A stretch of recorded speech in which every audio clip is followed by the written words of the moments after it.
Bonjour à vous, dans cette brève vidéo, nous allons vous présenter notre vision du campus pour l'année 2030. Pour cela, nous allons vous parler des nouveaux enjeux de formation. Afin d'exposer ces enjeux, nous allons vous présenter les 4 objectifs de développement durable, aussi appelés ODD. Pour commencer, l'objectif 4 qui concerne l'éducation de qualité. Ensuite vient l'objectif 6 où l'on se concentre sur l'eau propre et les assainissements. L'objectif 7 qui permettrait de bénéficier d'une énergie propre à un coût abordable. Et enfin, l'objectif 13 qui traite des mesures relatives à la lutte contre le changement climatique. Commençons tout d'abord par l'ODD 4. Nous pourrions mettre en place un système de parrainage. Les membres d'une plateforme éducative pourraient parrainer d'autres étudiants en difficulté pour gagner des points. Ces mêmes points seraient ensuite réutilisés pour remporter des concours. Nous pourrions également organiser des événements journées éducatives avec thème. Cela concernerait des journées portes ouvertes où des étudiants pourraient interagir avec les membres de l'université.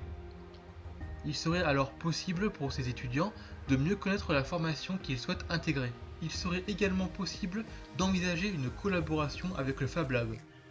Cela permettrait d'inciter les étudiants à se rendre au Fab Lab pour réaliser des travaux en rapport avec leur formation. Cela pourrait également leur servir lors de devoirs à rendre ou pour apprendre à utiliser un logiciel.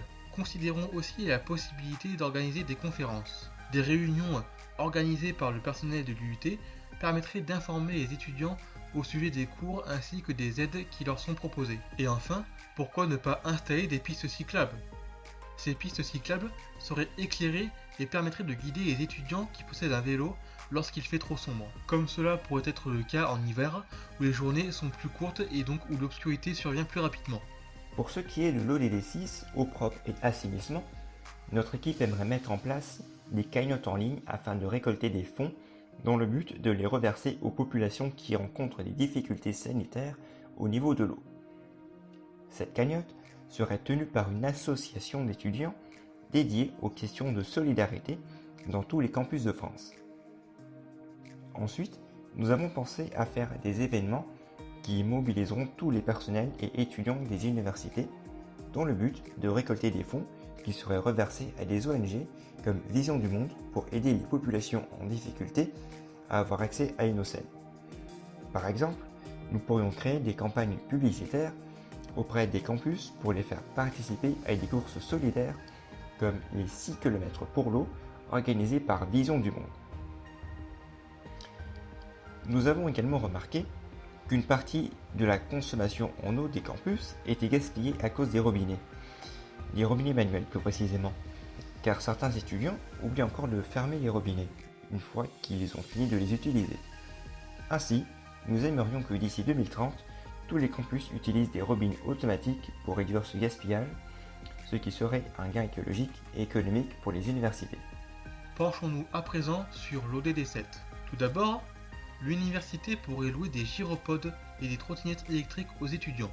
Cela permettrait à ces étudiants de réduire leur consommation de carburant en leur prêtant des moyens de transport électriques. Pour se voir accorder le prêt de ces moyens de transport, il serait nécessaire de payer une caution à l'université. Ensuite, des étudiants pourraient gérer une épicerie solidaire. Mise en place et gérée par un groupe d'étudiants, cette épicerie pourrait vendre des produits biologiques à moindre coût. Ces produits seraient eux-mêmes issus de producteurs locaux. Cela permettrait donc également de soutenir ces producteurs. Nous pourrions ensuite penser à un moyen de réduire les emballages. Cela permettrait de voir moins d'emballages plastiques au restaurant de l'université et surtout aux triporteurs. Les aliments seraient vendus dans un sac en papier que l'on pourrait facilement jeter à la poubelle. Pensons aussi qu'il serait possible de mettre en place des éclairages solaires. Les lampadaires fonctionnant à l'énergie solaire coûteraient moins cher à l'université et permettraient aux étudiants d'accéder à leur lieu de vie en éclairant leur chemin. Enfin, il serait intéressant d'introduire la cuisine végétarienne. Proposer des plats végétariens préparés avec les aliments produits à proximité de l'université permettrait aux étudiants d'être en meilleure santé. De plus, il est plus écologique de cuisiner des plats végétariens. Il faut également prendre en compte que cela réduit grandement les frais d'importation ainsi que la pollution générée par ces trafics. Par rapport à l'ODD 13, sur la lutte contre le réchauffement climatique, notre équipe s'est fixé comme objectif d'inciter les campus à utiliser le moteur de recherche Ecosia. car il permet de replanter des arbres grâce aux fonds récoltés par nos requêtes Internet. Nous avons calculé que si l'ensemble des étudiants français, soit 2,7 millions, faisaient une requête chacun sur Ecosia, ils pourraient replanter 602 222 arbres environ, car il faut 45 requêtes pour planter un arbre.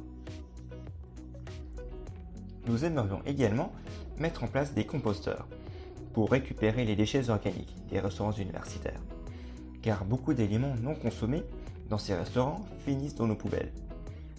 Ainsi, au lieu de les jeter, les campus pourraient en faire du compost pour les transformer en engrais naturels afin de planter des arbres ou des plantes dans les espaces verts des universités. Ensuite, lors de notre étude de marché, nous avons remarqué que certaines universités, voudraient mettre en place des ruches sur leur toit. De ce fait, nous pensons qu'il serait intéressant que les campus de demain adoptent cette idée, car les abeilles jouent un rôle important dans le développement des écosystèmes grâce à la pollinisation des plantes. Enfin, nous aimerions que les campus situés en ville, où la pollution liée au trafic urbain est plus importante, disposent de murs et de toits végétalisés, car les plantes permettent de purifier l'air et, de ce fait, garantissent un meilleur cadre de vie et de travail aux étudiants et personnels des universités.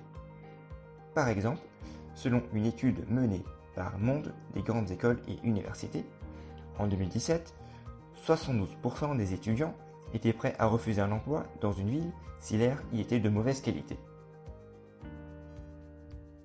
Pour conclure cette vidéo, nous aimerions rajouter que selon nous, les campus de demain doivent permettre aux étudiants d'évoluer dans un cadre de vie qui leur est favorable à leurs études ainsi qu'à la nature.